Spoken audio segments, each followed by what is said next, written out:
નમસ્કાર દોસ્તો, સ્વાગત છે તમારું તમારી મનપસંદ ચેનલ રાઈટ આન્સરમાં. રાઈટ આન્સર તમારા માટે લઈને આવી ગયું છે દોસ્તો. ધોરણ 5માં ભણતા મારા બાદશાહો માટે, મારા ટાઈગરો માટે બીજું પ્રકરણ ગણિતનું આકાર અને ખૂણા. સરસ મજાનું આ પ્રકરણ તમને ગાઈડ એપ્લિકેશનમાં પણ વિસ્તૃત સમજ સાથે તમે લખી શકશો. એ જે તમને ત્યાં સમજણ સાથે આપેલું છે દોસ્તો. તો તમારા મોબાઈલમાં ગાઈડ એપ્લિકેશન હોવી જોઈએ. નવોદયની તૈયારી કરતા જે પણ ધોરણ 5માં તમારે નવોદયની પરીક્ષા આપવાની આવશે એમના માટે અત્યારે હાલ આપણા ચેનલ પર લાઈવ સેશન ચાલે છે, તો એમાં પણ દોસ્તો તમે જોડાતા રહેજો. એની તમને સેશનની અપડેટ ગાઈડ એપ્લિકેશનના નવોદયના ગ્રુપમાં મળી જશે દોસ્તો. જે પણ મિત્રો ચેનલ પર નવા છે ચેનલને સબસ્ક્રાઇબ કરો, વિડીયોને લાઇક કરો અને કમેન્ટમાં દોસ્તો યસ સર લખીને તમારું નામ લખવાનું ભૂલશો નહીં. ચલો ત્યારે જોઈએ આકાર અને ખૂણા. રોહિણી અને મોહિની જોડિયા બહેનો છે. એમનું એક સરખું કામ કરવું ગમે છે. એક દિવસ તેઓ દિવાસળીથી આકારો બનાવી રહ્યા હતા અને શૈલાએ તેમને એક પડકાર આપ્યો. હવે જો દોસ્તો આ તમારા પાઠમાં છે, જ્યાં જ્યાં જરૂર પડશે ત્યાં હું તમને બતાવું છું. પાઠ તમને ખબર છે કઈ રીતે છે. હવે શું છે, જો અહીં રોહિણી અને મોહિની આકારો બનાવ્યા છે, તો જો હવે બધે બંધ આકાર છે, તો ભાઈ હા બંધ આકાર છે. તેની 6 બાજુ છે, તો 1 2 3 4 5 અને 6. હા 6 બાજુ છે. પછી જો જ્યાં જ્યાં આપણે લખવા જેવું લાગશે ત્યાં હું તમને લઈ જઈશ. તે 6 બાજુ વાળો બંધ આકાર છે, તો હા 1 2 3 4 5 6, તો હા 6 બાજુ વાળો બંધ આકાર છે.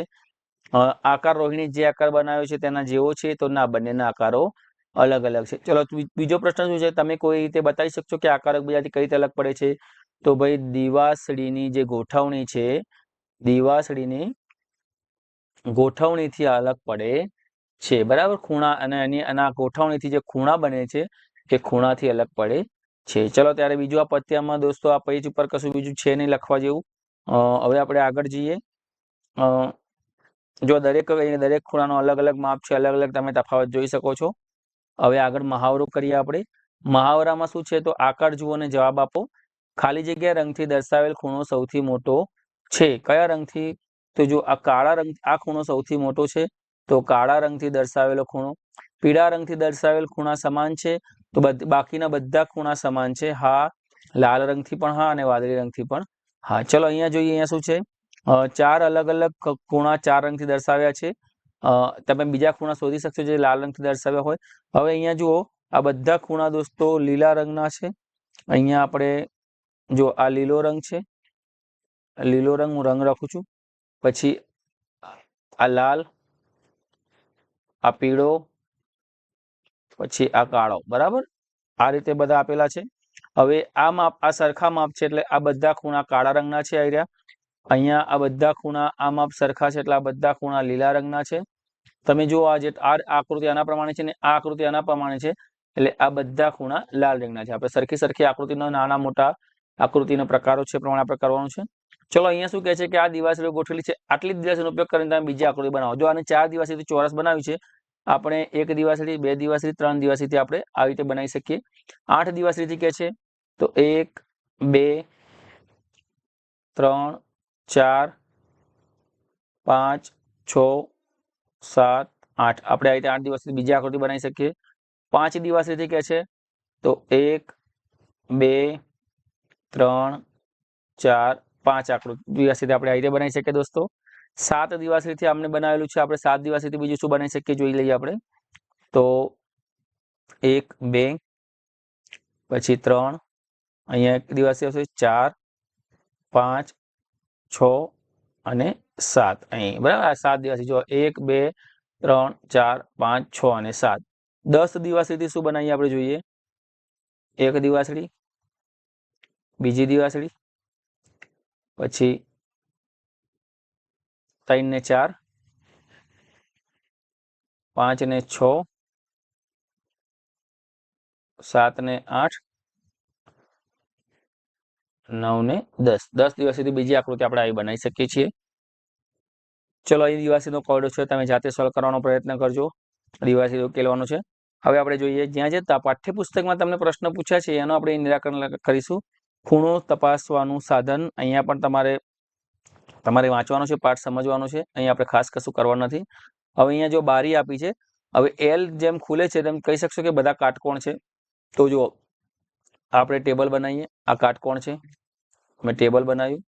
પછી આ કાટકોણાની મદદથી આપણે ખુરશી બનાવીશું. કાટકોણોનાથી આપણે આકૃતિઓ બનાવવાની છે. પછી ક્રોસ ક્રિશ્ચન ધર્મ છે એમનું જે નિશાન છે ક્રોસ એ પણ કાટખૂણાથી બને છે. પછી તમને બધાને ગમતું કેરમ, એની પણ 4 બાજુ કાટખૂણાથી બને છે કેરમ. પછી આપણો જે આ દરવાજો છે આ પણ જો આ કાટખૂણાથી બને છે દરવાજો. અને આપણે જે લેમ્પ છે લેમ્પ એ પણ કાટખૂણાથી બને છે. તો આપણે આવી આકૃતિ બધી બનાવી શકીએ. ચલો આ કાટખૂણાથી કેવી છે તો નાની. હવે આ જે છે કે એ શું કે છે એ કાટકોણ છે. જુઓ આ આકૃતિ આમ કરીને આમ, તો આ કાટકોણ છે એટલે અહીં કશું નહીં આવે. પછી આ શું છે તો આ પણ જુઓ આમ કરીને આમ આને સીધું કરો તો આ કાટકોણ છે. પછી આ કાટકોણથી મોટું છે અને આ પણ કાટકોણથી મોટું છે. ચલો નીચે શું કે છે ખૂણાથી ચિત્ર બનાવ્યું છે. હવે આની અંદર કાટકોણથી કાળા રંગની નિશાની કરો. જે ખૂણો આ ટાઈપનો બનતો હોય ત્યાં તમે કાળા રંગથી નિશાની કરજો. કાટકોણથી મોટો એટલે ખુલતો હોય એવું, અને જે બંધ થતી આકૃતિ હોય કાટકોણથી નાની. જ્યાં આવા હોય ત્યાં આપણે આમાં તમારે નિશાનીઓ કરવાની છે, જો અહીંયા કરેલી છે બધાની. બરાબર, ચલો આગળ જોઈએ. હવે આમાં આકૃતિઓમાંથી આપણે બનાવવાનું છે. અહીંયા કાટકોણ છે તો કાટકોણથી આપણે શું બનાવીશું? Photo frame. કાટકોણથી આપણે ફોટો ફ્રેમ બનાવીએ. પછી અહીંયા શું છે અહીંયા આપણે ઘર બનાવીએ. આ પણ કાટકોણથી નાનો ખૂણો છે. આપણે એને અહીંયા કાટખૂણો બનશે અને આ બરાબર કાટકોણ છે. આ કાટકોણથી મોટો છે, કાટકોણથી મોટો ખૂણો છે. આને આપણે લેપટોપ કરીશું. લેપટોપ આવું હોય ખરું, લેપટોપ ખોલીએ એટલે. પછી અહીંયા આપણે આઈસ્ક્રીમનો કોન બનાવીશું. અહીંયા આપણે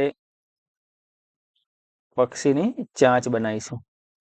તો આ રીતે આપણે એના આકાર પરથી આપણે એને બનાવવાનું છે. ચલો એક પ્રવૃત્તિ છે. પ્રવૃત્તિમાં તમારે વાંચીને સમજવાનું કે શું કરવાનું છે. શરીરના ખૂણા સાથે જોડવાનું છે. આગળ જોઈએ બાગમાં રચાતો ખૂણો. અહીંયા પ્રશ્ન આપણને પૂછ્યો હોય, બરાબર, એ તમારે પાઠ વાંચી લેવાનો. આગળ જઈએ નામમાં ખૂણા. હવે નામમાં ખૂણાની વાત છે. મારા નામમાં આ જે નામ છે એ નામની અંદર 11 ખૂણા ગણ્યા છે. જો આવા 11 ખૂણા થાય છે. આપણે બીજા સીધી રેખાઓથી 3 નામ લખવાના છે અને આ ખૂણાની ગણતરી કરવાની છે. ચલો હું અહીંયા યુ એમ સીધી લીટીનો ઉપયોગ કરવાનો. એ એન એન જી, બરાબર.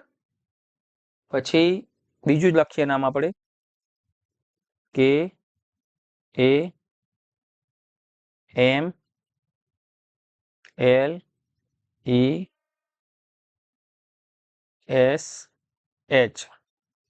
ત્રીજું લખીએ ઉર્મી, લખીએ U R M I, Urmi. ચલો આમાં કાટકોણની સંખ્યા કેટલી બનશે? 6. આમાં 13 બનશે અને આમાં 10 બનશે. કાટકોણથી મોટા આમાં 2 બનશે, આમાં 2 બનશે, આમાં 0 બનશે, આમાં 8 બનશે નાના કાટકોણ અને આમાં બનશે 5. ચલો અહીંયા શું કહે છે? ગણિત ગમતના 10 પુસ્તકોને એકના ઉપર ગોઠવ્યા છે. એક દડાને બંનેના ઢાળ ઉપરથી ગબડાવો. કયા દડામાં ઝડપથી? તો 10 પુસ્તકોમાંથી આમાંથી વધારે ઝડપથી ગબડશે. કયા ઢાળથી ખૂણો નાનો બનશે? તો 10 પુસ્તકોથી જે ઢાળ બનાવશો એનાથી નાનો બનશે. ચલો અહીંયા કઈ લંબચોરસનો ખૂણો મોટો છે? તો જો આપણને ખબર છે અહીંયા એ અને બી આપણે નામ આપીએ, એ અને બી. તો કઈ લંબચોરસનો? તો બી લંબચોરસનો ખૂણો મોટો છે. અને તમે શું વિચારો છો કઈ બાજુ સરકવું? બી. કેમ? કારણ કે એમાં ઢાળ વધુ છે. ઢાળ ઓછો છે. એની લંબાઈ વધારે છે એટલે ઢાળ ઓછો છે. બરાબર. ચલો પછી દિવાશ્રીની વાસ્તુ છે. આપણે તમારે એ સરસ મજાની પ્રવૃત્તિ છે, તમે કરી શકો છો. પછી આગળ જોઈએ આપણે અહીં શું છે? હવે દિવાશ્રીના રબરના ટ્યુબના 4, 5, 6 બાજુવાળા આકારો બનાવો.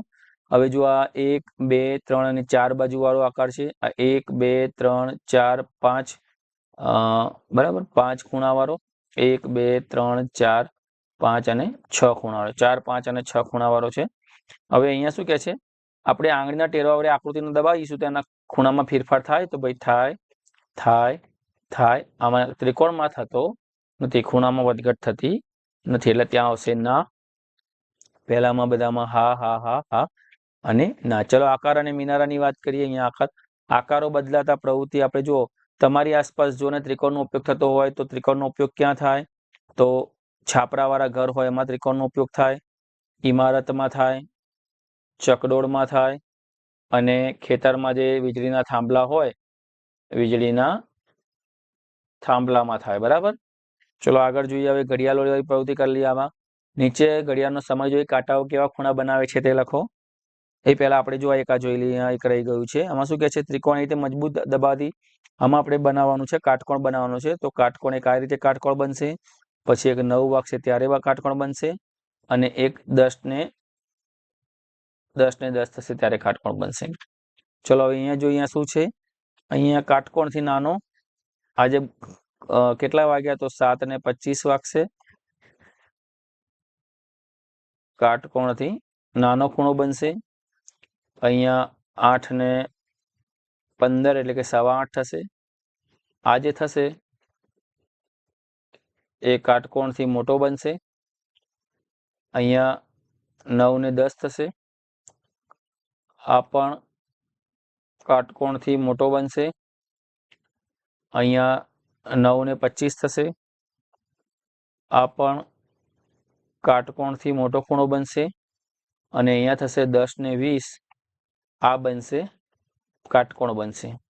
ચલો અહીંયા કેટલા આપણે ખૂણો કાટકોણ કરતા નાનો હોય એવો આપણે બનાવવાનો છે. તો આપણે 1 વગાડીશું તો કાટકોણ કરતા નાનો બનશે. પછી અહીંયા આપણે 6:25 કરીશું તો પણ કાટખૂણા કરતા નાનો બનશે. અને આપણે અહીંયા 2.25 કરીશું તો પણ કાટખૂણા કરતા નાનો બનશે. ચલો હવે શું કહે છે આપણે જોઈએ.